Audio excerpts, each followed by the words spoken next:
mambo hii ya kusema ati chama hii ni ya upande hii, chama ni ya upande hii, chama ni ya upande hii. La, wacha tuwe na national parties ambazo zinaunganishwa kwa sababu ya sera,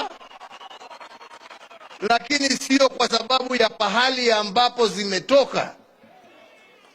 Hakuna sababu ya nyinyi kama wanajubilee kuchagua mtu kutoka kila kona yeyote ya Kenya.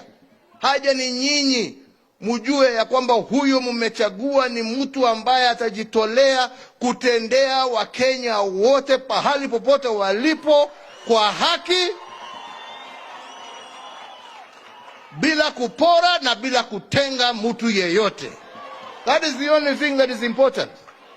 Sio mtu ametoka wapi ama umezaliwa wapi. Na ndipo nilikuwa nawaambia hii story, watu walikuwa wanazungusha sijui Hasla, sijui huyu ni mtoto wa single mother, si huyu ni mtoto wa dynasty. Mimi najua watoto wangapi wa single mother ambao wamesoma vizuri sana na wameendea.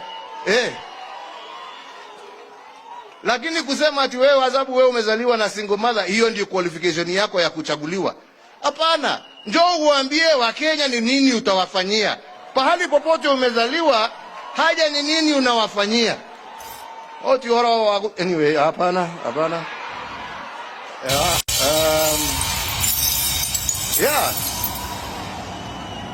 Kila mtoto, uwe umezaliwa kwa nyumba ya matope, uwe umezaliwa kwa nyumba ya dhahabu, kila mtu ako na nafasi ya kuongoza taifa hili letu la Kenya.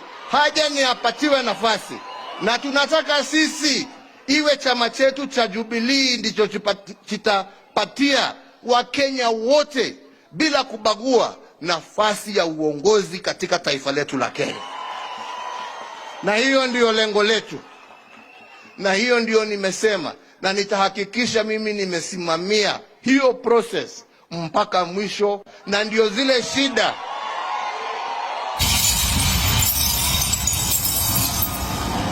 ambazo zilitokea hapo awali, watu kuwa wanauza matikiti na mfuko kulingana na ile pesa wamepewa.